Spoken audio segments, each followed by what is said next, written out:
Hello, नमस्कार साथियों। मैं आपका साथी संजय रतिवाल। आप सभी का हमारे YouTube प्लेटफॉर्म धरोणा पीसेस पे हार्दिक स्वागत है। हम पढ़ रहे थे राजस्थान के कल्चर व संस्कृति के अंदर संत संप्रदाय। हमने जाम्बोजी महाराज कर लिया था। आज करते हैं दयाल दादू दयाल जी महाराज।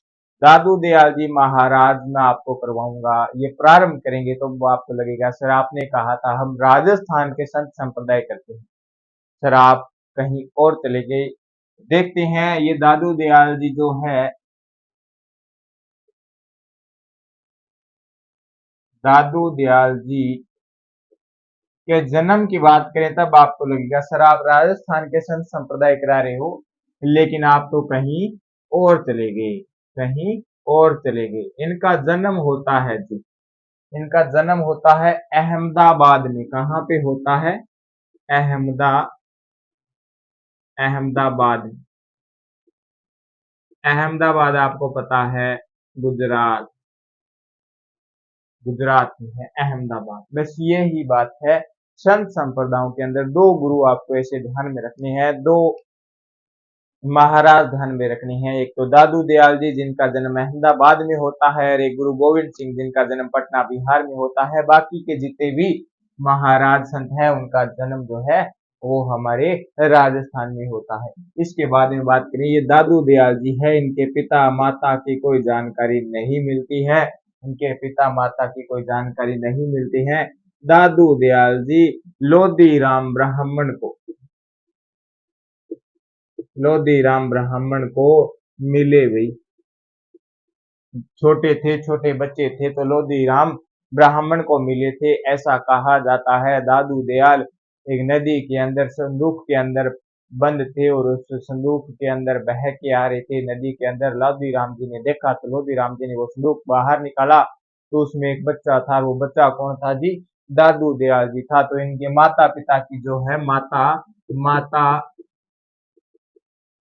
पिता की जानकारी कुछ नहीं मिलती है, जानकारी नहीं मिलती है। सीधा मिलता है लोधी राम ब्राह्मण।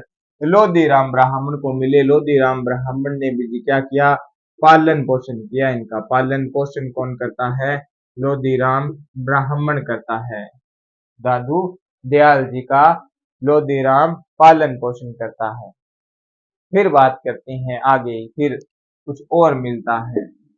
इनके गुरु जी का नाम मिलता है, इनका गुरु नाम मिलता है। इनके गुरु को किस नाम से जानते हैं? तो ब्रह्मानंद, ब्रह्मानंद या ब्रह्मनंद या इन्हीं को कहते हैं। ये बूढ़े थे, बूढ़े थे तो इनको वृद्धानंद भी कहते हैं। क्या कहते हैं? वृद्धानंद भी कहते हैं। क्या कहते हैं जी? वृद्धानंद भी कहते हैं। इनको फिर एक नाम और मिल जाता है। ये बूढ़े थे तो इनको बुड्ढन बाबा भी कहते हैं, बुड्ढन बाबा भी कहते हैं। क्या कहते हैं? बुड्ढन बाबा। आगे बात करेंगे दयाल दास जी के बारे में, आगे बात करें तो क्या करें जी? इन्होंने जब अपने जीवन में समझ पकड़ी तो ये लोधी राम जी से चले गए। वो सबसे पहले जाके रहते हैं, सबसे पहले सांबर में जाते हैं। कहाँ पे जाते हैं? सांबर है जयपुर के अंदर, जिसे पहले आमेर कहते थे। क्या कहते थे?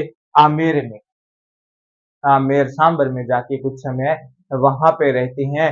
उसके बाद में ये जयपुर सांबर से नरेना चले जाते हैं, सांबर से चले जाते हैं नरेना। ये भी कहाँ पे है जी? जयपुर में है। कहाँ पे है? जयपुर में है। नरेना जाके रहते हैं। नरेना में ही इनका अंतिम समय गुजरता है, नरेना में ही इनकी होती है मृत्यु। नरेना में ही इनकी क्या होती है? मृत्यु होती है। किनकी होती है? दादू दयाल जी की। तो इस नरेना के अंदर ही, इस नरेना के अंदर ही मुख्य केंद्र है दादू दयाल जी का। क्या है? मुख्य केंद्र है। मुख्य केंद्र कहाँ पे है? मुख्य पीठ कहाँ पे है? जो है जी नरेना, जयपुर के अंदर मुख्य पीठ या मुख्य केंद्र है। इसके बाद में दादू दयाल जी ने निर्गुण भक्ति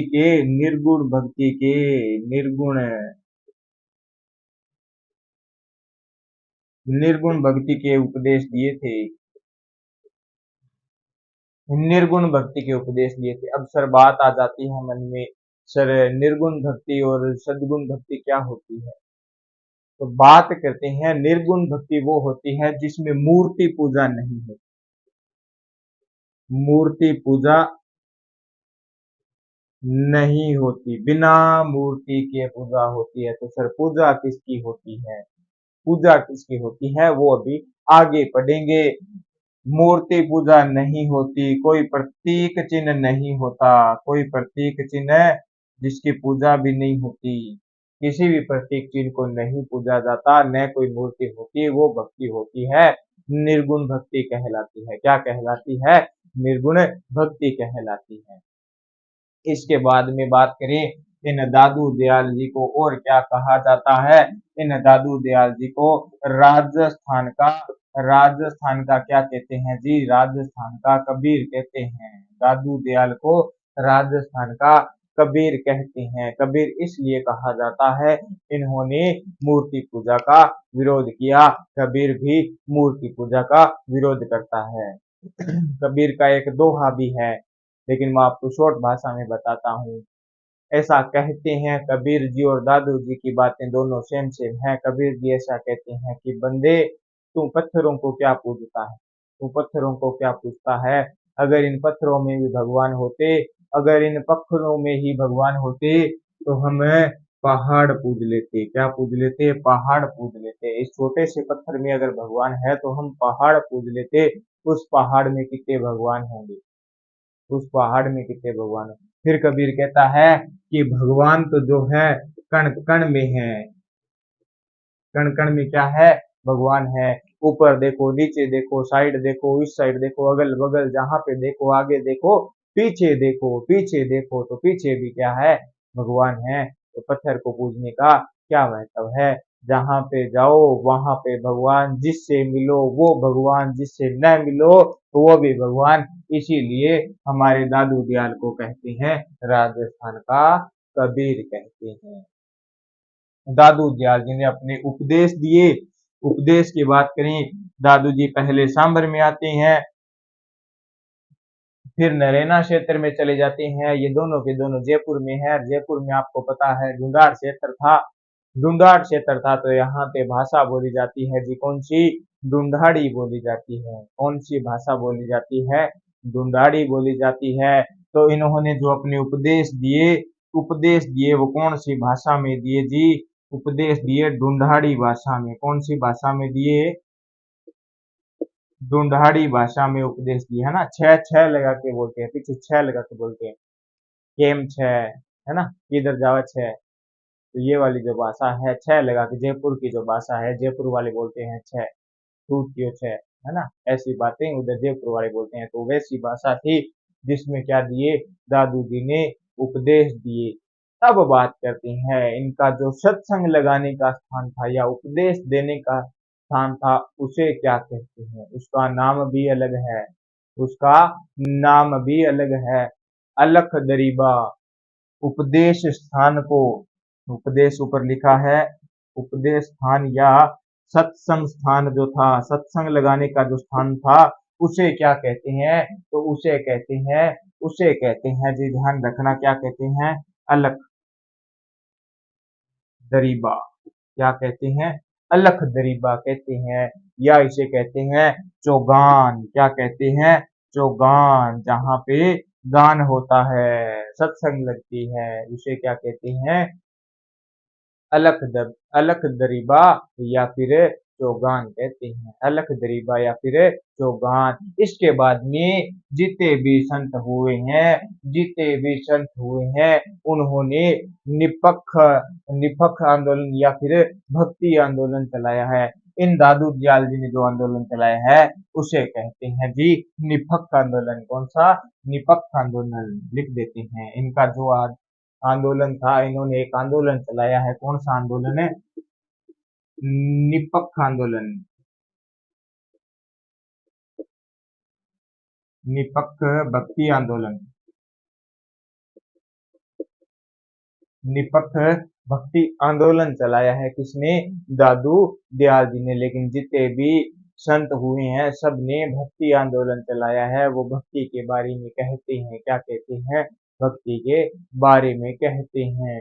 मूर्ति पूजा का मैंने आपको बता दिया, मूर्ति पूजा नहीं होती, लेकिन इनके जो मंदिर होते हैं उनको क्या कहते हैं? फिर मंदिर होंगे तो मंदिर में किसी ना किसी चीज की पूजा होगी, लेकिन इनके मंदिर है उनमें मूर्ति नहीं है, प्रतीक चिन्ह नहीं है, तो पूजा किसकी होगी? पूजा किसकी होगी? तो इनके जो मंदिर होते हैं उन्हें क्या कहते हैं? दादू दादू द्वारा। क्या कहते हैं? दादू द्वारा मंदिर, दादू द्वारा मंदिर। अब दोबारा से मैं बता दूं, सिखों के अंदर जिन गुरुओं को पूजते हैं उस स्थान को कहते हैं गुरुद्वारा साहिब, गुरुद्वारा साहिब। लेकिन उनके अंदर भी क्या नहीं होती? मूर्ति नहीं होती, मूर्ति नहीं होती। तो सर ये जो बात करी है मंदिर दादू द्वारा, तो फिर सर इसके अंदर रखा क्या है? जहां पे द्वारा लग जाए वहां पे याद रखना, यहाँ पे पुस्तक की पूजा होती है, ग्रंथ की पूजा होती है, ग्रंथ की पूजा होती है, ग्रंथ की पूजा होती है। तो फिर इस दादू द्वारा मंदिर में किस ग्रंथ की पूजा होती है? उस ग्रंथ की पूजा होती है, उसे कहते हैं वाणी पुस्तक। दादू जी की एक पुस्तक है वाणी, जिसकी पूजा होती है। क्या है? वाणी है, जिसकी क्या होती है? पूजा होती है। दादू द्वारा जो मंदिर होते हैं उसमें दादू जी की एक, जिसमें उपदेश लिखे हुए हैं, दादू जी के आदेश लिखे हुए हैं, वाणी पुस्तक है। इस वाणी पुस्तक की पूजा होती है। गुरुद्वारा साहिब में किसकी पूजा होती है जी? ग्रंथ साहब की पूजा होती है। उनका बड़ा सा ग्रंथ है, उसकी पूजा होती है, उसकी पूजा होती है। संडे के दिन गुरुद्वारा साहिब में सुखमणि साहिब का पाठ होता है। और बात करते हैं इनके बाद में, आगे बात करते हैं और क्या है, तो ये साफ कर लेते हैं। ये देख लेना, जन्म अहमदाबाद गुजरात में लोधी राम जी को मिले थे। सिंधु के अंदर लोधी राम जी जो है पालन पोषण करते हैं। इनके गुरु का नाम ब्रह्मानंद है, वृद्धानंद है, बुढ़न बाबा कहते हैं।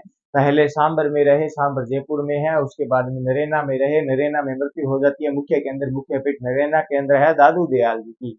और इन्होंने निर्गुण भक्ति यानी निर्गुण भक्ति का प्रचार प्रसार किया कि मूर्ति पूजा नहीं करनी है, किसी प्रतीक चिन्ह को नहीं पूजना है। राजस्थान का कबीर कहते हैं, उपदेश दिए ढूंढाड़ी भाषा के अंदर, उपदेश देते हैं ढूंढाड़ी भाषा के अंदर। सत्संग स्थान या उपदेश स्थल को क्या कहते हैं? अलख दरीबा कहते हैं या चौगान कहते हैं, अलख दरीबा या चौगान कहते हैं। निपख आंदोलन का इन्होंने जारी किया था, इन्होंने निपख आंदोलन जारी किया था, निपख आंदोलन चलाया था। भक्ति आंदोलन है ये, मूर्ति पूजा नहीं होती। इनके मंदिर को कहते हैं दादू द्वारा मंदिर, जिसमें वाणी पुस्तक है। इसके बाद में आगे चलते हैं, दादू जी के बाद में आगे चलते हैं।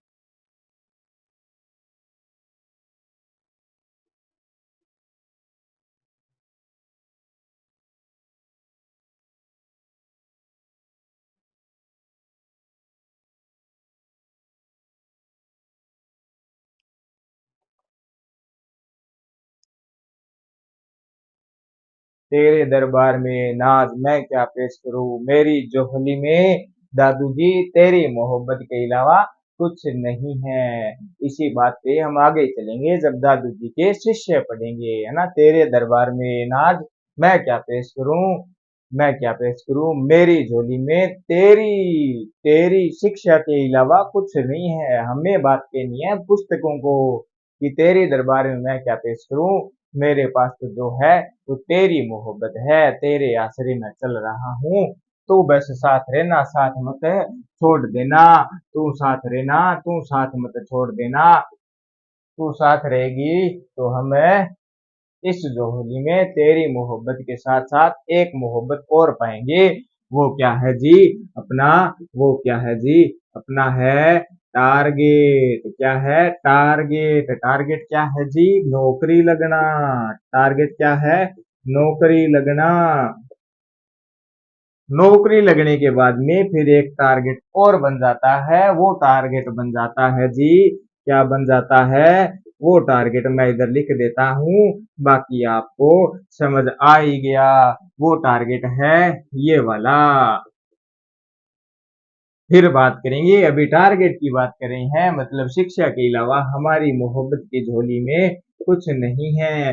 फिर बात करेंगे नौकरी, नौकरी के अलावा मेरी झोली में और कुछ नहीं है। फिर ये आ जाएगी तो फिर सारी की सारी झोली भर जाएगी, झोली भर गई, फिर इसको हम कहेंगे अब तो तेरे अलावा कुछ नहीं है। बाकी इधर उधर साइड में जो बात चलती रहती है वो आज के समय नहीं चलानी चाहिए, वरना आपको पता है कहाँ पे जाना पड़ता है, बाद में जाना पड़ता है जी। किसमें किसमें इसमें किसमें जाना पड़ता है, इसमें इसमें जाएंगे तो किसको याद करेंगे, इसको याद करेंगे, है ना, किसको याद करेंगे, इनको याद करेंगे। समझी। अभी तो क्या है, इतनी सी बात है, टारगेट क्या है जी, नौकरी लगना। नौकरी लगना है तो मोहब्बत किससे करनी पड़ेगी, मोहब्बत करनी पड़ेगी जी हमारे पाठ्यक्रम सामग्री से मोहब्बत कर ली तो वो कभी साथ नहीं छोड़ती है, साथ नहीं छोड़ी, आपके साथ रही, फिर आप हो जाओगे सफल। मैंने बातों बातों में लिख दिया, आमेर। जिस समय दादू दयाल जी सांबर में थे तो इनके समकालीन आमेर के अंदर जो राजा था वो भगवंत दास था। कौन था, भगवंत दास। ये राजा था जी आमेर का, क्या था, राजा था आमेर का। इसके बाद में बात करते हैं, जब ये भगवंत दास राजा था, ये भगवंत दास अकबर से मिलता है, किससे मिलता है, अकबर से मिलता है। लेकिन अकबर कहाँ पे है, अकबर है जी फतेहपुर सीकरी, यूपी में। कहाँ पे, यूपी के अंदर। ये अकबर दास कहता है, सॉरी अकबर कहता है भगवंत दास को कि भगवंत जी आपके क्षेत्र में तो एक संत हुए हैं जो अच्छी अच्छी पर्ची देती हैं, अच्छे अच्छे उपदेश देते हैं, मेरे को भी उनसे मिलना है, मुझे भी कुछ उनसे आदेश लेने हैं, मेरे को भी कुछ उनसे ज्ञान लेना है। भगवंत दास जी कहते हैं मौका मिला मिला ही देंगे, मौका मिला मिला ही देंगे। और वो मौका फिर मिल जाता है 1585 ईस्वी के अंदर। क्या मिल जाता है, मौका मिल जाता है। भगवंत दास भगवंत दास जी दादू दयाल जी को दादू दयाल जी को अपने साथ लेके जाते हैं अकबर से मिलाने। कहाँ पे, फतेहपुर सीकरी। 1585 के अंदर दादू जी भगवंत दास के साथ मिलके अकबर से मिलते हैं। कहाँ पे मुलाकात होती है जी, आगरा के अंदर मुलाकात होती है, आगरा के अंदर मुलाकात होती है। तो इनके समकालीन एक और आ गया, कौन आ गया, अकबर। कौन आ गया, अकबर। अकबर को याद रखना है, अकबर को याद रखना है। और बढ़ते हैं, फिर दादू दयाल जी ने एक बात और कही, फिर दादू दयाल जी ने कहा जब तक हम जिंदा हैं, जब तक हम जिंदा हैं तब तक हम अपने कर्म करते हैं। क्या करते हैं, कर्म करते हैं। लेकिन मरने के बाद में भी कुछ ना कुछ करना चाहिए जी। क्या करें, जब तक ये बॉडी अपनी चल रही है, बॉडी पार्ट चल रहे हैं, तब तक तो हम पुण्य करते रहते हैं। लेकिन जब ये बॉडी खत्म हो जाए तो इसके बाद भी एक पुण्य होता है। वो क्या होता है कि जब हम इस बॉडी को दफना देते हैं या दाह संस्कार अग्नि दे देते हैं तो ये बॉडी किसी के काम की नहीं होती। दफनाने के बाद में खत्म हो जाती है, बॉडी नष्ट हो जाती है। और जलाने के बाद में वैसे खत्म हो जाएगी, जल जाएगी, तो किसी काम की नहीं रही। तो दादू संप्रदाय के लोगों ने कहा तो क्या करें, दादू जी ने कहा मरने के बाद में जो शव होता है उसे उस शव को उस शव को क्या करना है, न तो दफनाना है, क्या करना है, न तो दफनाना है और न ही जलाना है। तो न तो जलाना है, न तो जलाना है और न ही दफनाना है, दफनाना है। तो फिर कहा तो दादू जी करें क्या, इसको रख के क्या करें, शीशे में जड़वा दिया तो फिर घर में बदबू बदबू। फिर दादू जी ने कहा रुको जरा रुको, किसी के काम आएगा ये सब। जी कैसे, इस सब को खुले स्थान पे फेंक दो, खुले स्थान पे फेंक दो बस। क्या फिर, क्या फिर जी ने पशु पक्षी पशु पक्षी खाएंगे, पशु पक्षी खाएंगे, खाएंगे तो उनका पेट भरेगा, और वो पेट भरेगा तो ये एक पुण्य का काम होता है। किसी के पेट में अन्न जाता है, पेट भरने की जो सामग्री है वो जाती है, तो वो खा के यही कहता है अच्छा हुआ, जिसने भी दिया उसे आशीष लगे। और आशीष लगे क्या? आशीष ये कि लगे, बस जल्दी जल्दी लगे, जल्दी जल्दी लगे, जल्दी जल्दी लगे से याद आ गया, अब भी एक दो दिन पहले एक नोटिफिकेशन जारी हुआ। किसका नोटिफिकेशन जारी हुआ जी? सीईटी का नोटिफिकेशन जारी हुआ। किस सिस्टम पे हुआ? ग्रेजुएशन पे हुआ, प्लस टू पे नहीं हुआ, प्लस टू का आएगा। तो इस सीईटी के अंदर 11 भर्तियां दी हुई है। क्या दिया है? 11 भर्तियां आएगी। और 9 अगस्त 9 अगस्त से फोरम चालू हो जाएंगे। क्या हो जाएंगे? 9 अगस्त से फोरम चालू हो जाएंगे। तो 9 अगस्त तो आ गई, फोरम चालू हो गए, तो किस चीज का इंतजार? ठोको सीईटी के बटन पे, ठोको सीईटी के बटन पे, कर दो अप्लाई, है ना। तारीख भूल जाओ, एक दो दिन में करो अप्लाई, बाद में देखते हैं। इसके अंदर हो गया जी 40%। सर 40% कैसे हो गया? पिछली भर्ती में तो नहीं था, इस भर्ती में कर दिया। इस वैकेंसी के अंदर नोटिफिकेशन के अंदर आया है कि इस बार 40% की सीमा निर्धारित कर दी गई है। 40% पास है तो आप इन 11 भर्तियों के अंदर फॉर्म लगा सकते हैं। पहले था जी सीईटी मेरिट बेस पे, जिसके ज्यादा नंबर उसी का नाम आएगा लिस्ट में, 15 गुना की लिस्ट में। लेकिन इस बार 40% फिक्स। SC ST के लिए बात करें 35% की, किसकी? 35% की। 40% नंबर है तो आप फॉर्म लगा सकते हो, पहले ऐसे नहीं था, अगर नंबर ज्यादा है तभी फॉर्म लगा सकते थे, अन्यथा 15 गुना की लिस्ट से बाहर थे। तो सीईटी को साथ साथ समझ लिया। और आगे चलते, पशु पक्षी खाएंगे, पशु पक्षी खाएं। तो दादू दयाल जी ने अपने जो अनुयायी थे उनको कहा सबको जलाना नहीं है और दफनाना भी नहीं है, मूर्ति पूजा तो करनी नहीं है। मूर्ति पूजा तो पहले कह दिया नहीं करनी, लेकिन बाद में और कह दिया मरने के बाद में भी शरीर किसी के काम आए। मरने के बाद में काम क्या है? जलाना नहीं है, दफनाना नहीं है, तो कौन खाएगा? पशु पक्षी से खाएंगे, अपना भोजन बनाएंगे। तो खुले मैदान में सबको छोड़ दिया जाता था। फिर बात आ गई जी, माने तो माने किसी जनता। फिर क्या हुआ? जो दादू दयाल जी थे, दादू दयाल जी की कहानी खत्म हो जाती है। दादू दयाल जी की मृत्यु हो जाती है, मृत्यु हो जाती है। फिर क्या किया जी? इनका जो शव था, इनका शव था, जयपुर में तो ये थे, और जयपुर में एक पहाड़ी पे इनके शव को छोड़ के आगे, खुले मैदान में। कहाँ पे छोड़ के आगे जी? एक पहाड़ी पे छोड़ के आगे। कौन सी पहाड़ी? पहाड़ी देखते हैं, भोराना, बोहराना पहाड़ी। ये पहाड़ी है जी जयपुर में, जयपुर में। कहाँ पे है? जयपुर में है भोराना की पहाड़ी, जयपुर में। यहाँ पे दादू जी के शव को छोड़ दिया, और पशु पक्षियों ने इस शव को खा लिया, अपना पेट भर लिया।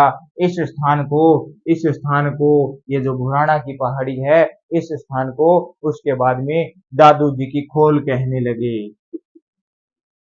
दादू जी की खोल कहने लगे। क्या कहने लगे?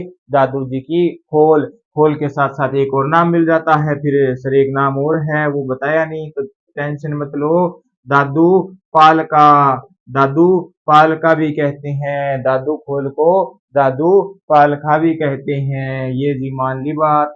दादू जी के शव को छोड़ दिया, तो अब जो दादू जी के अनुयायी है वो बॉडी को क्या करेंगे? खुले मैदान में छोड़ेंगे। जो दादू जी संप्रदाय से जुड़े हुए हैं वो खुले मैदान में छोड़ेंगे, बाद में खाओ।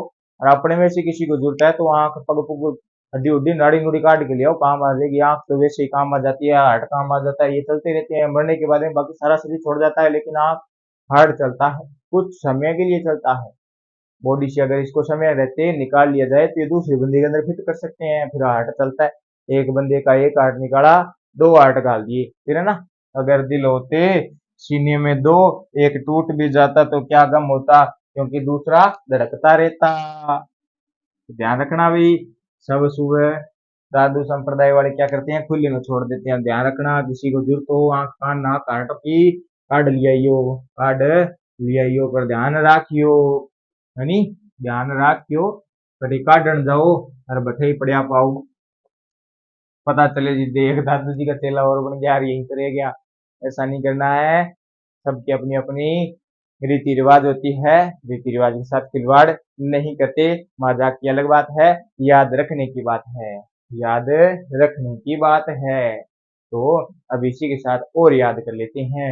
ऐसा कहते हैं दादू जी के 152 शिष्य थे, 152 क्या थे, शिष्य थे। लेकिन इन 152 में से कुल जो मुख्य शिष्य थे, प्रिय शिष्य थे, वो कितने थे, प्रमुख शिष्य जो थे 52 शिष्य ही थे। बाकी 100 के 100 शिष्य में गिन लेते हैं। कैसे गिन लेते हैं जी, एडमिशन ओपन है, एडमिशन ओपन है, सबने लगा दिया फार्म। कितने लोगों ने, 152 लोगों ने। जिस फाइनल सिलेक्शन होता है किनका, 52 लोगों का। किनका होता है, 52 लोगों का। मान ली बात, ये जो लगभग 3 गुणा के पास में लिस्ट जारी की थी, 3 गुणा वैकेंसी के टाबर बुलाए, डॉक्यूमेंट वेरिफिकेशन किए, फाइनल मेरिट काटी, कितने बचे, 52 बंदे बचे, 52 बंदों को रख दिया। इन 52 शिष्यों को 52 स्तंभ भी कहते हैं, 52 स्तंभ भी कहते हैं। तो ध्यान रखना, 52 स्तंभ किनके हैं जी, दादू दयाल जी के हैं। किनके हैं, दादू दयाल जी के हैं, दादू दयाल जी के हैं। तो दादू दयाल जी का जी मुख्य केंद्र क्या था, मुख्य पीठ क्या थी जी, नरेना थी। कहाँ पे थी जी, जयपुर में थी। तो यहाँ पे क्या लगता है, मेला लगता है, नरेना जयपुर में, जयपुर में क्या लगता है, मेला लगता है। तो सर मेला कब लगता है, मेला कब लगता है, मेला किसी निर्धारित समय की तिथि पे लगता है। ऐसे जब मन में आ गया राज मेला लगा के देख लेना, लगा के देख लेना, बाबा प्रकट नहीं होता है। बाबा जी को प्रकट करना है तो सही समय सही स्थान पे प्रकट करना है। इनका स्थान क्या है, नरेना है। और कहाँ पे है, जयपुर में है। तो जी मेला लगता है फाल्गुन, फाल्गुन शुक्ल, फाल्गुन शुक्ल पंचमी से एकादशी तक। कब तक, फाल्गुन, फाल्गुन शुक्ल पंचमी से एका एकादशमी तक। मान ली बात, पांचू और दस्यू किंगी फागुन की, है नी, फागुन की, फागुन की पांचू और दस्यू में ये लगा है, दादू जी को मेलो लगा है, कट लगा है, नरेना में लगा है। नरेना कटा है जी, जयपुर में है। कहाँ पे है, जयपुर में है। और बात करें आगे, और बात करिए आगे, ये पढ़ लिया। फिर इनकी जी शाखाएं की बात करते हैं। इनकी शाखाएं जी, इनकी 5 शाखाएं थी। कितनी शाखाएं थी, 5 शाखाएं थी। और बात करें कौन कौन सी शाखाएं थी, खालसा पहली शाखा, खालसा। सर खालसा कौन सी, जो खालसा है, जो वर्तमान समय में खालसा है, इनकी जो पीठ है नरेना में है। ये जो नरेना वाला मंदिर है, ये खालसा पंथ का संप्रदाय है। कहाँ पे है जी, पीठ के अंदर नरेना जयपुर में है। मान ली बात। और कहाँ पे है जी, विरक्त है। एक दूसरी और मिलती है जी, कौन सी शाखा मिलती है, दूसरी शाखा मिलती है, किसके बाद में मिलती है जी, खालसा के बाद में मिलती है। खालसा 1 नंबर पे, 2 नंबर में मिलती है, विरक्त मिलती है। सर ये कौन सी है, विरक्त की बात करें, जो अपना घर त्याग दे, घर त्याग दे, घर छोड़ के आ जाए, जका नहीं देखिए हुआ विरक्त हो जाए। घर गांग सागर कोई लेन देन नहीं है, विरक्त हो जाए। बात बात पर फोन पर धमकी दे के कह दे, ये सारा मन भूल जियो, ये सारा मन भूल जियो, मतलब है वो बंदो के हो गयो, विरक्त हो गयो, क्यों गयो, विरक्त हो गयो। ऐसी धमकियां आवे तो डरना नहीं है। तू जा, बन जा साधु, किसो साधु, विरक्त बन जा, विरक्त हो जा। विरक्त हो गया, क्या हो गया, घर त्याग दिया, घर छोड़ के चला गया। कोई छोड़ के चला जाए, भूला वापस घर आता है, भूला हुआ सुबह का भूला हुआ शाम को वापस आ जाता है। उसको बोल देना चाहिए क्या बात, देख लिया साधु का रूप, बार वाली खाना मांगत नहीं देते, क्या देते हैं, गालियां देते हैं, दो सुनाते हैं। आज है दिन का दिन गई मांगण ने, आज है दिन का दिन गई मांगण ने। इसके बाद में जी तीसरी शाखाएं हैं उत्तरादि। क्या है, उत्तरादि। उत्तरादि कैसे है, उत्तरादि पढ़ते हैं। इनके एक शिष्य थे बनवारी दास जी। कौन थे, दादू जी के शिष्य थे बनवारी दास। बनवारी दास जी, इन्होंने शिक्षा ग्रहण की, इससे दादू जी से उपदेश लिए और ये चले गए हरियाणा। कहाँ पे चले गए, हरियाणा। हरियाणा में जाके रहने लगे। हरियाणा कहाँ पे है, राजस्थान के किस दिशा में है जी, राजस्थान के उत्तर की दिशा में है। तो बनवारी दास जी इधर जाके इन्होंने एक अपना हरियाणा में पंथ चला दिया, उत्तरादि। कौन सा, उत्तरादि। एक शाखा ये मिल गई, कौन सी मिल गई, उत्तरादि। फिर उत्तरादि के बाद में मिलती है खालसा विरक्त। उत्तरादि, उत्तरादि के बाद में आ जाती है खाकी। कौन सी, खाकी शाखा आ जाती है।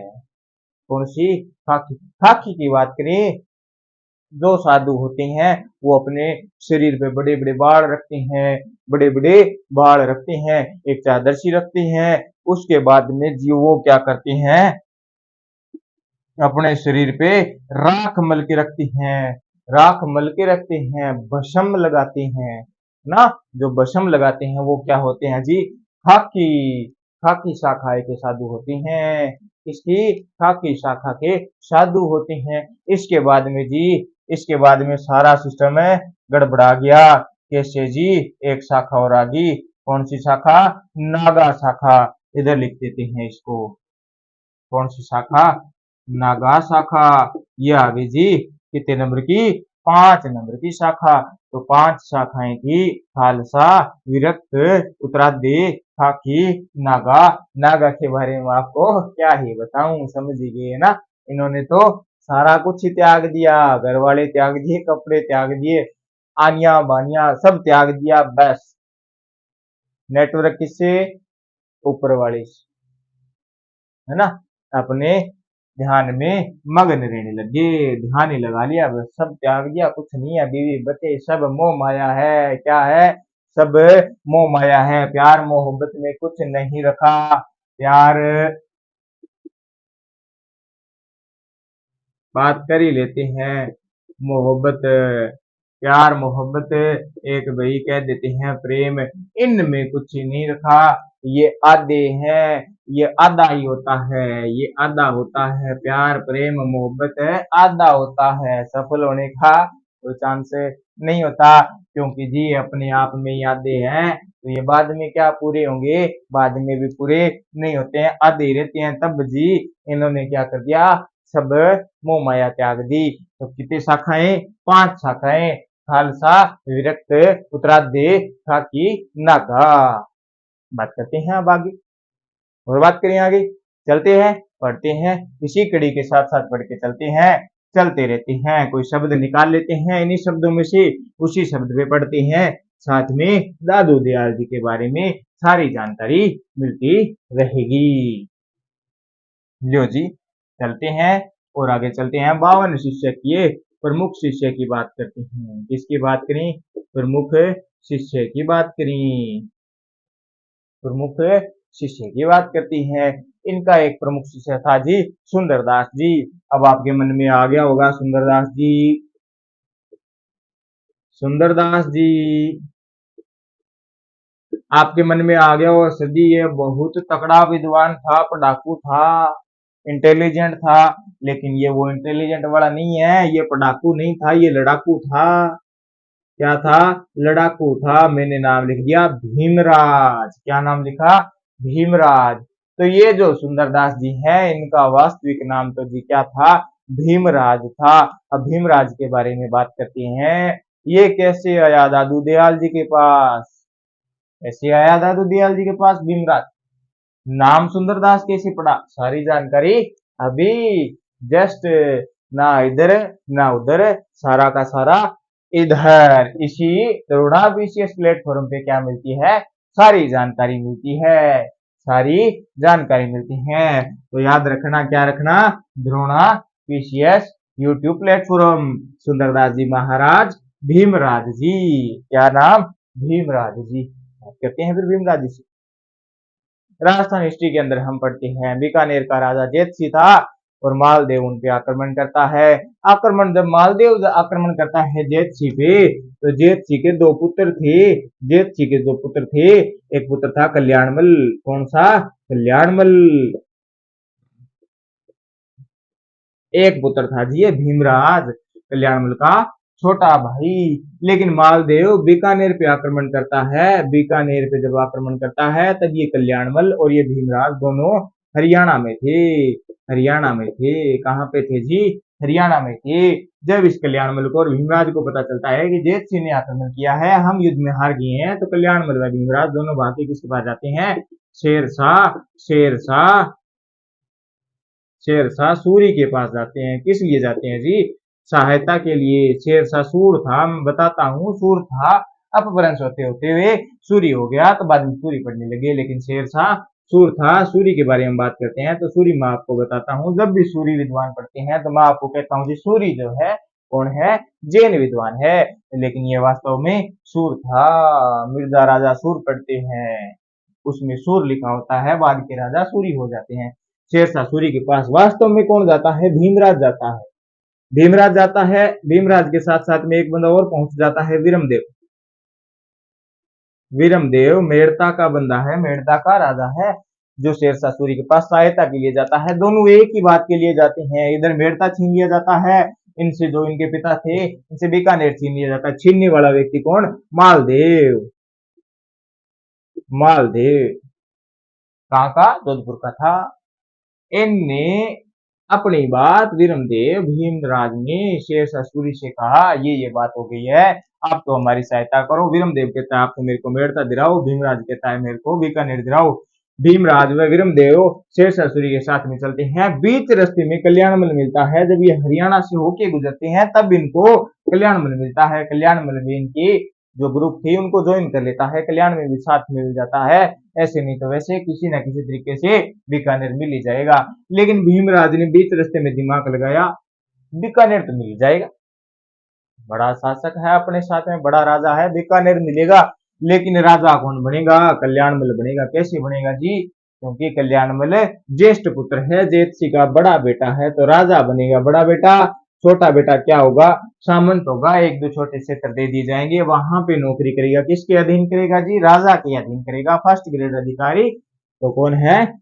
राजा है। बाकी के सारे क्या है? नीचे के हैं। फर्स्ट ग्रेड माने प्रिंसिपल है स्कूल का, बाकी सारे first grade, second grade, third grade master है, फोर्थ लेवल के, थर्ड लेवल के, L2 L1 के सारे मास्टर।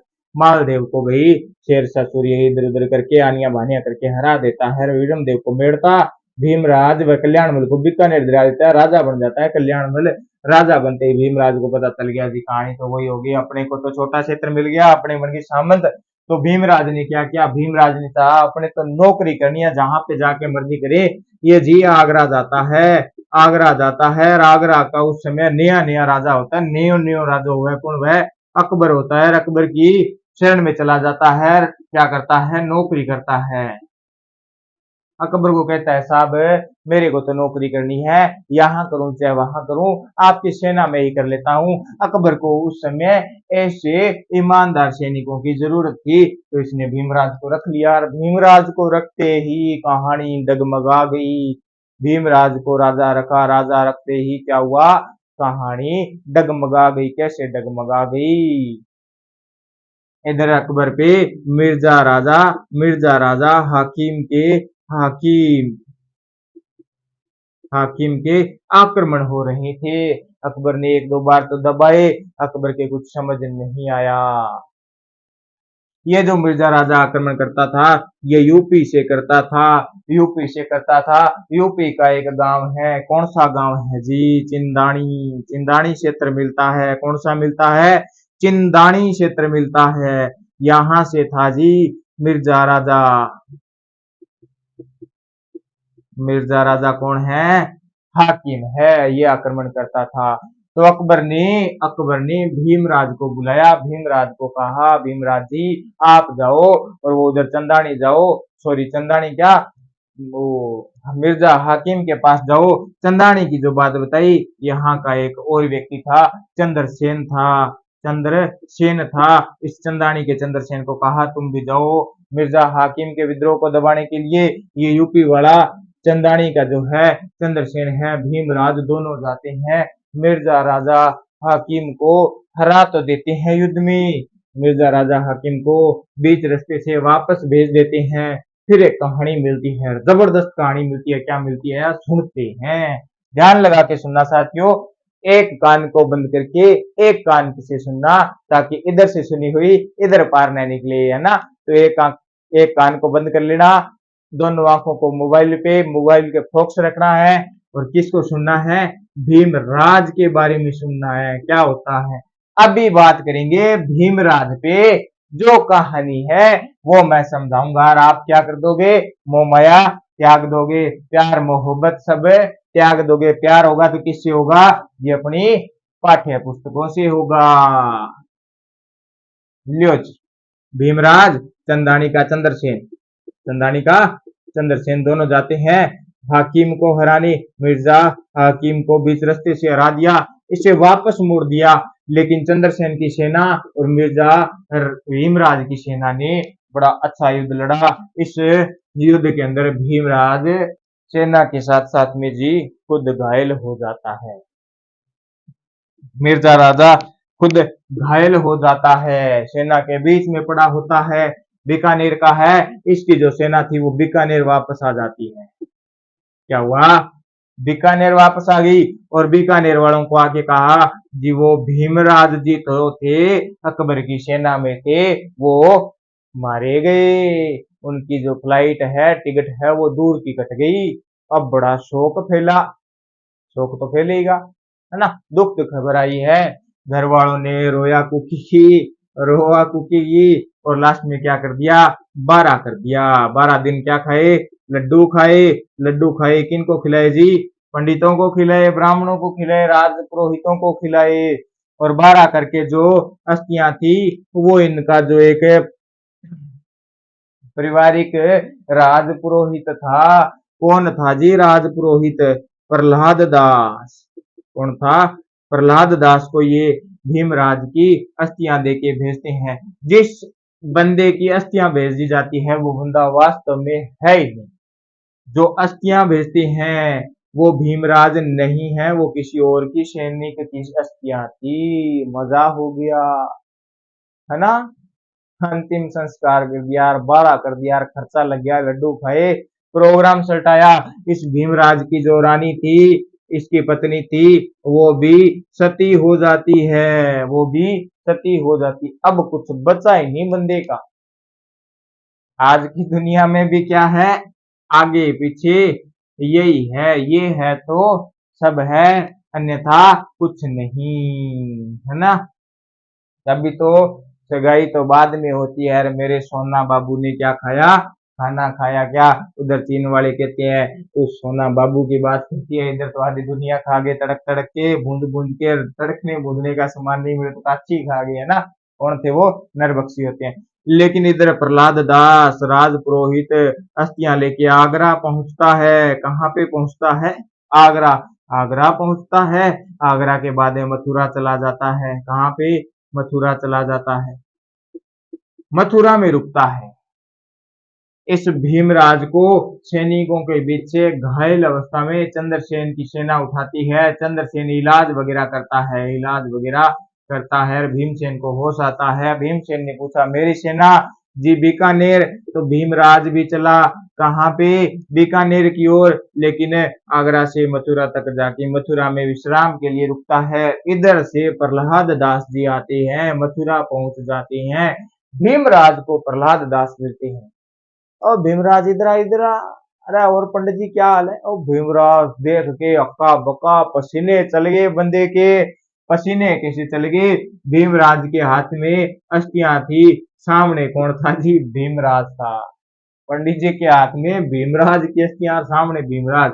अब देख लो क्या लिखा, क्या लिखा, भूत लिखा भीमराज के देखने से प्रहलाद के जी पसीने छूट गए, जबान चिप गई, भारी हो गई, जबान ना निकले। अरे भीमराज ने कहा पंडित जी क्या हुआ, पसीने कैसे चल गए, मौसम तो ठंडा है। प्रहलाद दास कहता है अरे भीमराज जी तुम यहाँ, और अब भीमराज कहता है प्रहलाद दास जी तुम यहाँ क्या कर रहे हो, और ये हाथ में क्या ले रखा है, मटके में क्या है।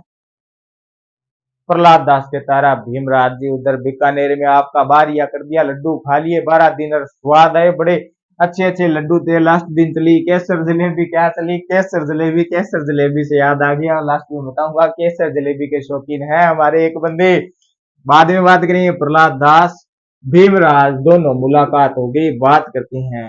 प्रहलाद दास कहता है सैनिक आए थे, उन्होंने बीकानेर के अंदर आके बात कही, आपके घर वालों को कहा भीमराज खत्म हो गया और उन्होंने 12 कर दिया, लड्डू खाए, अब मेरे को अस्थियां देके भेजी है कि इनको तराया, अंतिम संस्कार जो अंतिम प्रथा है वो करा, और इधर आप तो जिमते जागते मिल गए।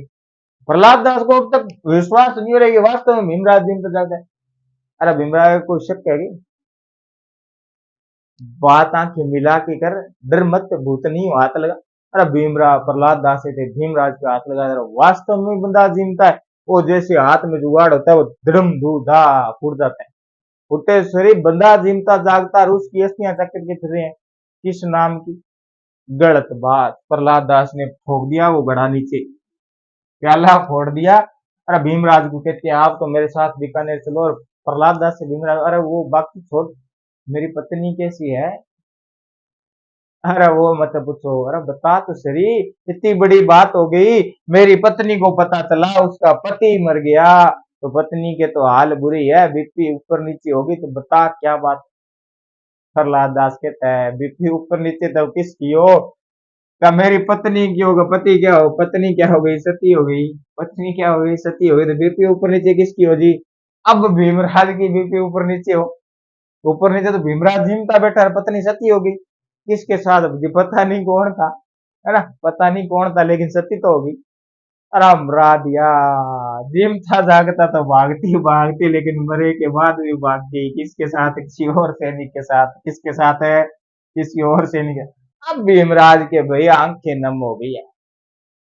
अब भीमराज ने प्रहलाद दास को कहा तू तो यहाँ से वापस बीकानेर चला जा। प्रहलाद दास के साथ जाना पड़ेगा। भीमराज ने कहा नहीं, किसके लिए जाऊं, जब मेरी पत्नी मर गई, सती होगी, भोली भाली थी, पता चला नहीं कौन है कौन नहीं है, मैं जीवता जागता, सब मोह माया है, सब मोह माया है, मैं नहीं जाने वाला।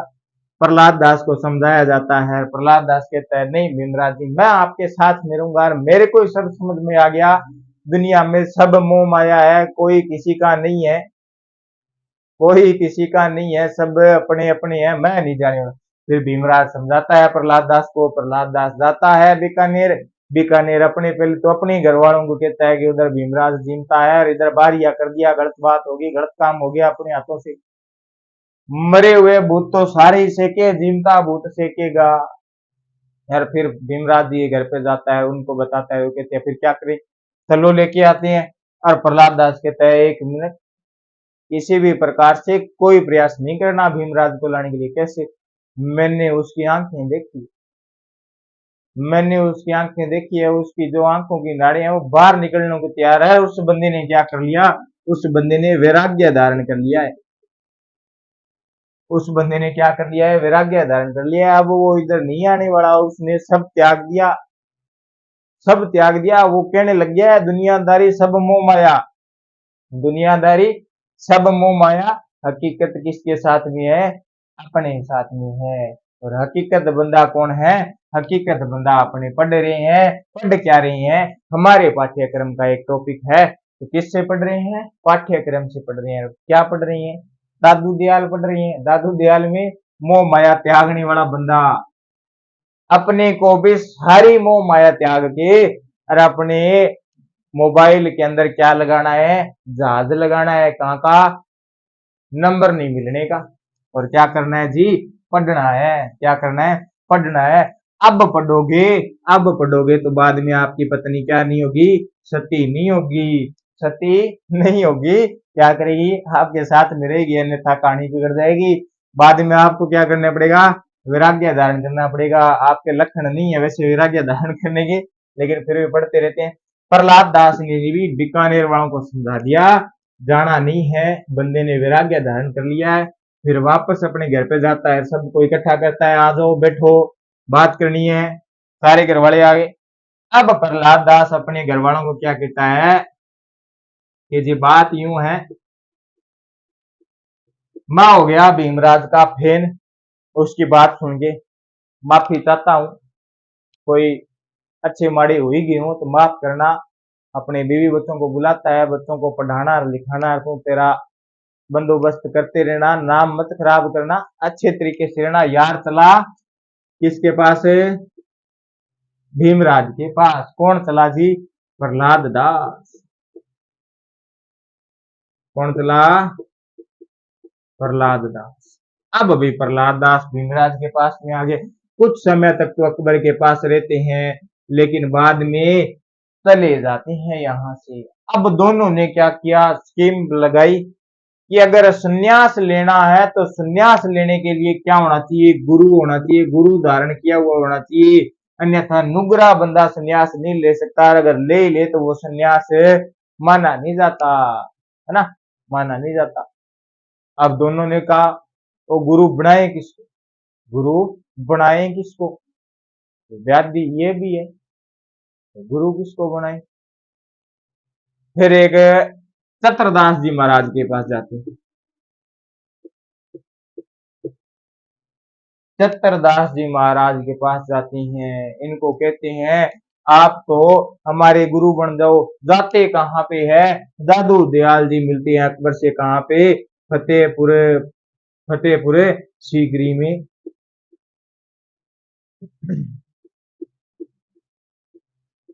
फतेहपुर सीकरी जाते हैं, चतुरदास जी महाराज के पास जाते हैं, लेकिन चतुरदास जी ने जी इन दोनों को क्या कहा? इनको कहा जी आप तो मेरे को गुरु नहीं बना सकते। कैसे? क्योंकि मेरे जो गुरु वाला रजिस्ट्रेशन है वो पूरा हो गया है, अब मेरे शिष्य नहीं बनने वाले। अब तो बस मैं ही क्या बनूंगा, अब तो मैं क्या बनूंगा, क्या बनूंगा? रात को उठूंगा और दिन में डराऊंगा। चतुरदास जी ने इनको भेज दिया जी दादू दयाल जी के पास। दादू दयाल जी के पास, दादू दयाल जी के पास, दादू दयाल जी के पास का उधर सांबर चले जाओ, वहां पे एक बंदा बैठा है, वो बंदा खतरनाक है, उसको गुरु बनाओ। अब दोनों जी भीमराज और प्रहलाद दास आते हैं, फतेहपुर सीकरी से होते हुए सांबर जयपुर में।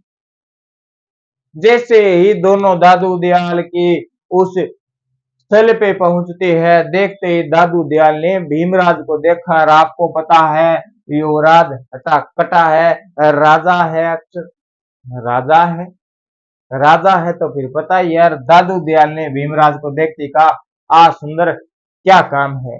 अरे सुंदर कहता है, अरे मेरा नाम सुंदर नहीं है, मेरा नाम भीमराज है। अरे आ बैठ, क्या बात है?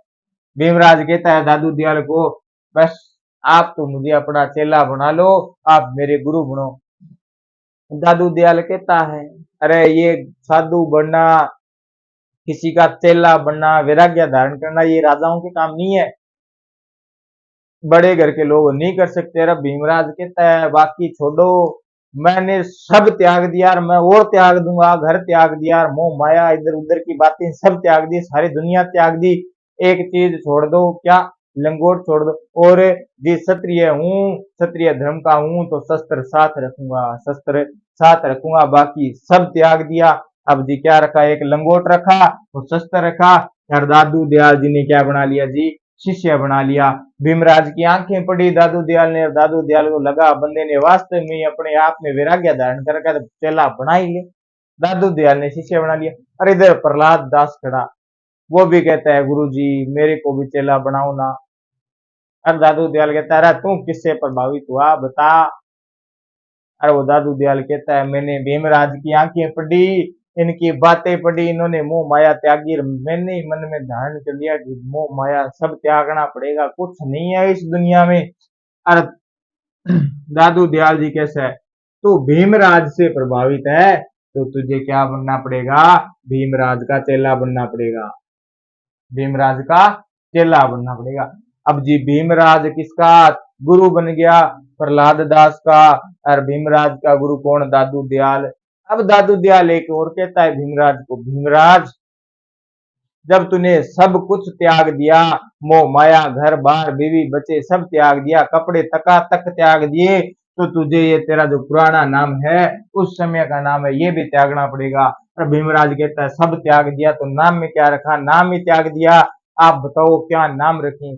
और दादू दयाल कहता है जब तू आया तो मैंने तेरे को क्या कहा? आ सुंदर, आ सुंदर, तो तेरा नाम पड़ गया आज से सुंदरदास। क्या पड़ा?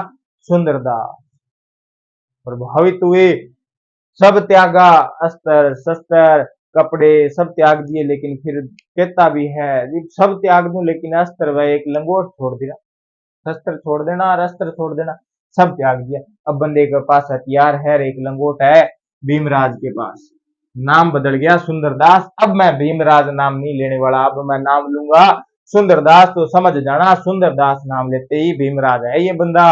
और इधर प्रहलाद दास कुछ समय तक तो दादू दयाल के पास में रहते हैं, फिर दादू दयाल को कहते हैं दादू दयाल जी, हमने जब उधर फतेहपुर सीकरी से सांबर आ रहे थे तो हमने बड़ा सुंदर क्षेत्र देखा था, हम तो वहां पे जाके रहना चाहते हैं, अपना जो संप्रदाय है उसे और बढ़ाना चाहते हैं। दादू दयाल कहते हैं जहां मन करे सुंदरदास तेरा वहां जा, दादू दयाल को साथ रखना, ध्यान रखना, तेरा मन करे वहां जा।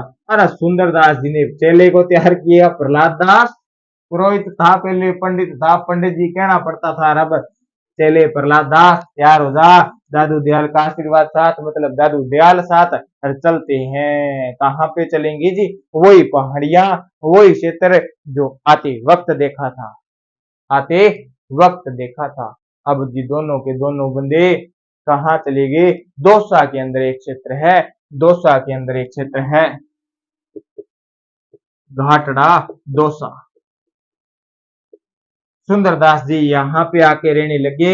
सुंदरदास जी ने यहाँ पे अपनी एक नई जो शाखाएं थी, नागा साधु थे, इनकी पूरी की पूरी बटालियन बना ली, पूरा ग्रुप बना लिया बंदे ने। अब पूरा ग्रुप बना लिया बंदे ने, क्या बना लिया? पूरा ग्रुप बना लिया। अब जी बात करते हैं आगे, अब बात करते हैं आगे, आगे क्या हुआ आगे देखते हैं।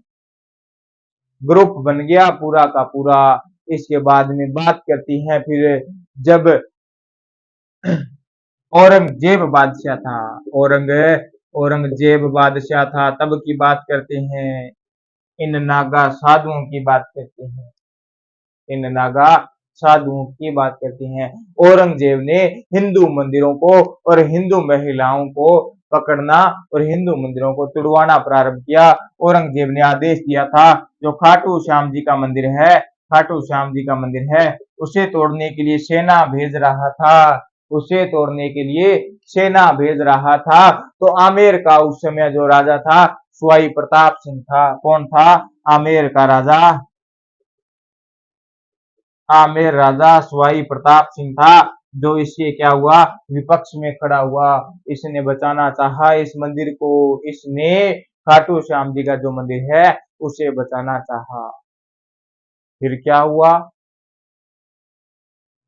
फिर देखते हैं, फिर ये जो नागा साधु है, ये जो नागा साधु है सुंदरदास जी वाली बटालियन, इसने इस आमेर के राजा सवाई प्रताप सिंह का, सवाई प्रताप सिंह का साथ दिया था और इस खाटू श्याम जी के मंदिर को बचाया।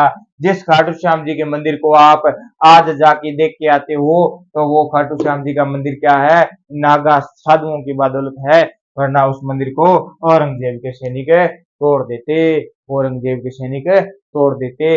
इसके बाद में जी सुंदरदास जी व प्रहलाद दास जी पहले दौसा में रहते हैं, दौसा के बाद में हिमाचल चले जाते हैं। कहाँ चले जाते हैं? हिमाचल चले जाते हैं।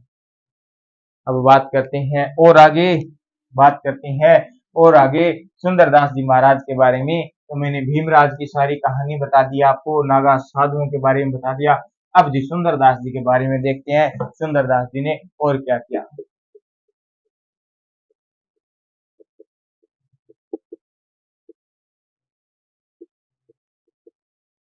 भीमराज है ये बीकानेर वाला। कौन जी? सुंदरदास जी। सुंदरदास जी के बारे में बात करते हैं। सुंदरदास जी ने क्या कहा जी? विवाह विवाह नहीं करना। अपने जो फॉलोवर्स थे, अनुयायी थे, उनको कहा जी विवाह नहीं करना। क्या नहीं करना? विवाह नहीं करना। हथियारबंद थे जी नागा साधु। हथियारबंद मतलब अपने पास हथियार रखते थे, अपने पास हथियार रखते थे। और इन नागा साधुओं का जो क्षेत्र था जहां पे इनकी बटालियन रहती थी उसे जी छावनी बोलते थे। क्या बोलते थे? छावनी बोलते थे। लेकिन वर्तमान में छावनी बोलते हैं जहां पे आर्मी आर्मी व बीएसएफ के जवान रहते हैं, वो होती है छावनी। तो इससे छावनी से ध्यान में रखना। उस समय के जो सुंदरदास के नागा साधु रहते थे, सुंदरदास के जितने भी बटालियन के ग्रुप के सदस्य थे, वो जहां पे रहते उस स्थान को क्या कहते? छावनी कहते। क्या कहते? छावनी कहते। अब आगे बढ़ते हैं। एक शिष्य और है, उसके बारे में बात करते हैं। सुंदरदास जी पढ़ लिया। इसके बाद में एक शिष्य है जी रज्जब जी। क्या है? रज्जब जी।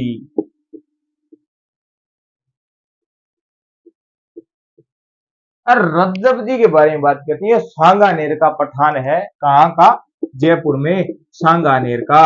सांगानेर का क्या है? पठान है। सांगानेर का पठान है। पठान की जी शादी है। शादी में क्या होता है? बारात लेके जाते हैं।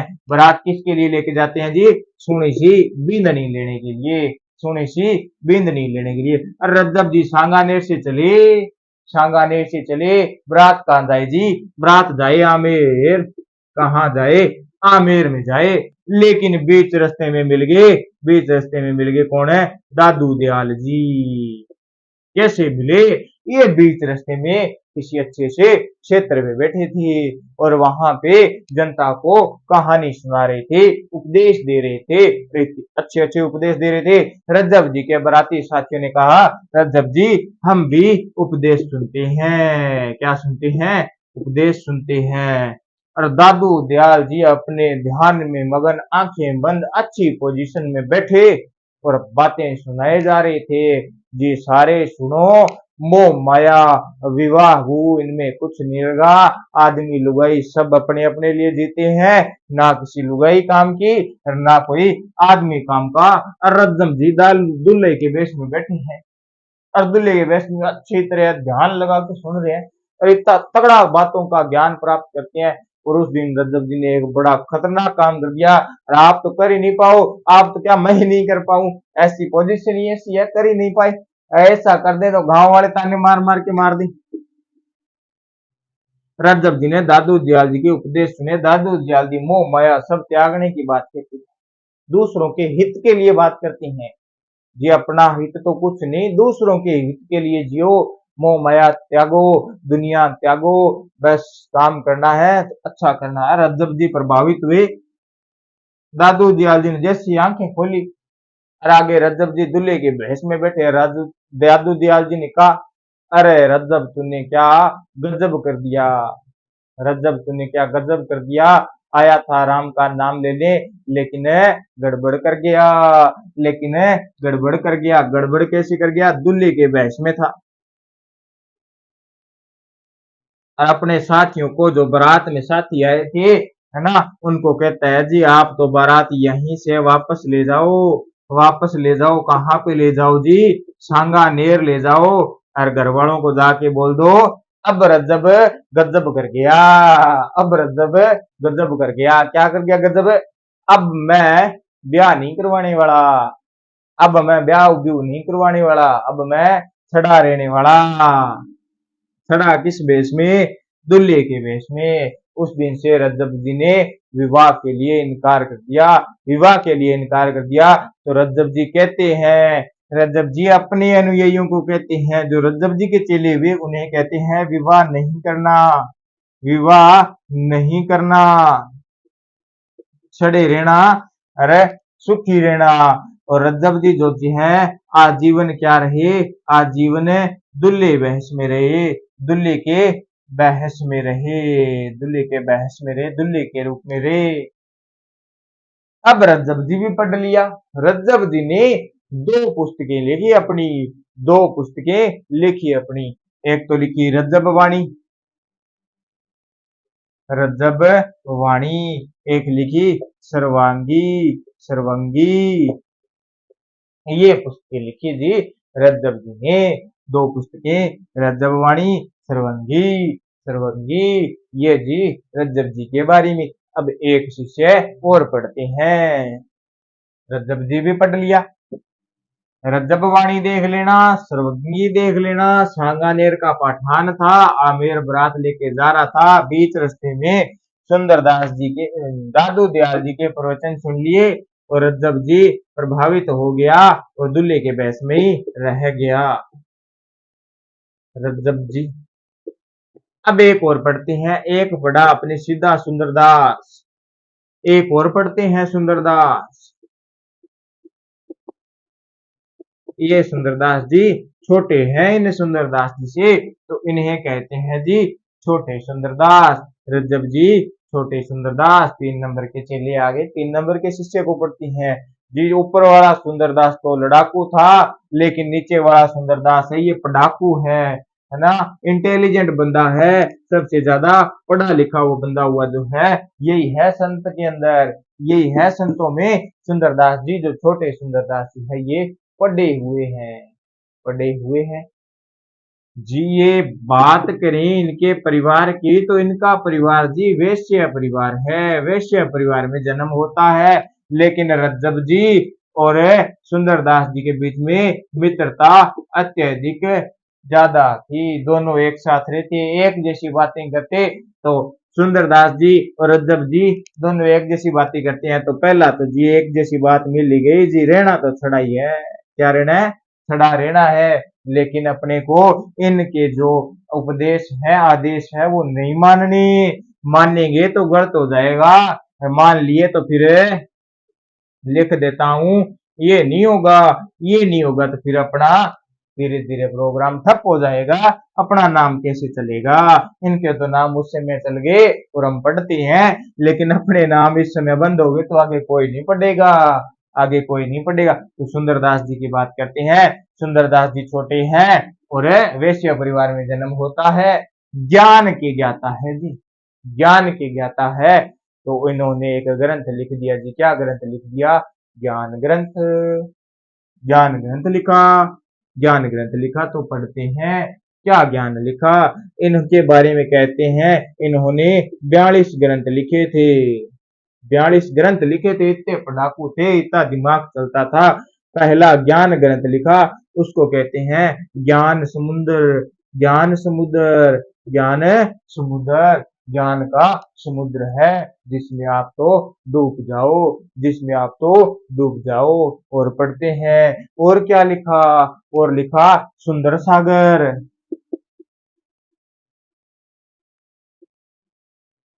सुंदर सागर लिख दिया जी, अपने नाम पे ही लिख दिया। दूसरा ग्रंथ क्या लिखा, सुंदर सागर लिखा, क्या लिखा जी, सुंदर सागर लिखा। और पढ़ते हैं और क्या लिखा, और क्या लिखा, इनके बारे में कुछ और भी लिखा हुआ मिलता है कि इन्होंने कुछ और भी लिखा था, लेकिन लिखा क्या, 42 ग्रंथों में लिखा था। लेकिन ये ध्यान रखना है, ज्ञान समुद्र और सुंदर सागर, ज्ञान समुद्र और सुंदर सागर। फिर बात करते हैं इनके बारे में। इनके बारे में दादू संप्रदाय के लोग कहते हैं कि ये हमारे सुंदरदास जी है, ये हमारी क्या है जी, शंकराचार्य है।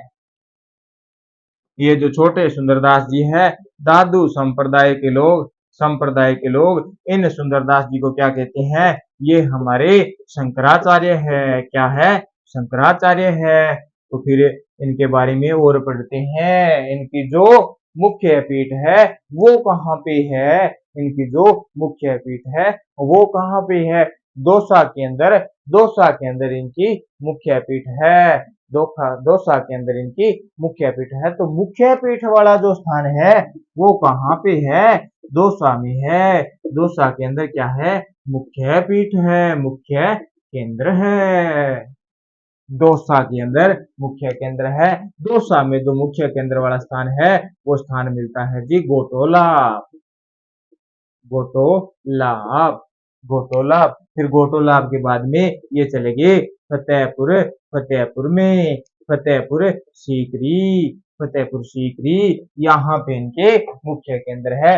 दौसा के अंदर पहला तो है गोटोलाब, उसके बाद में फतेहपुर चले गए। कौन जी? सुंदरदास जी महाराज, सुंदरदास जी महाराज। आगे बढ़ते हैं, फिर एक शिष्य और मिलते हैं।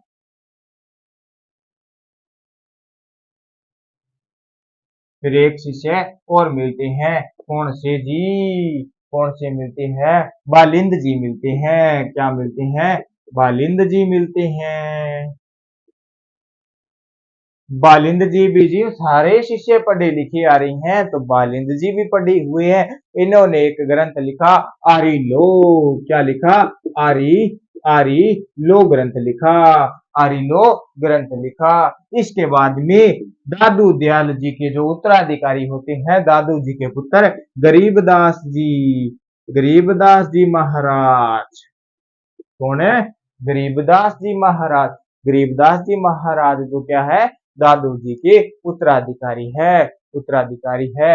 इसके बाद में फिर आते हैं मिस्किन जी। मिस्किन दास जी, ये भी शिष्य है दादू दयाल जी के। क्या है? ये भी शिष्य है। फिर आते हैं बखना जी। बखना, बखना जी, ये भी क्या है? शिष्य है दादू दयाल जी के। क्या है? शिष्य है। और बात करें, फिर शिष्य आता है, एक प्रमुख शिष्य में और आता है माधो दास जी। क्या आता है? माधो दास जी। ये जी सारे के सारे मुख्य शिष्य है। एक बार दोबारा देख लेते हैं मुख्य शिष्य कौन कौन है। सुंदरदास जी जो भीमराज है, बीकानेर के कल्याणमल का भाई है, जेठसी का पुत्र है। फिर रजब, रजब जी है।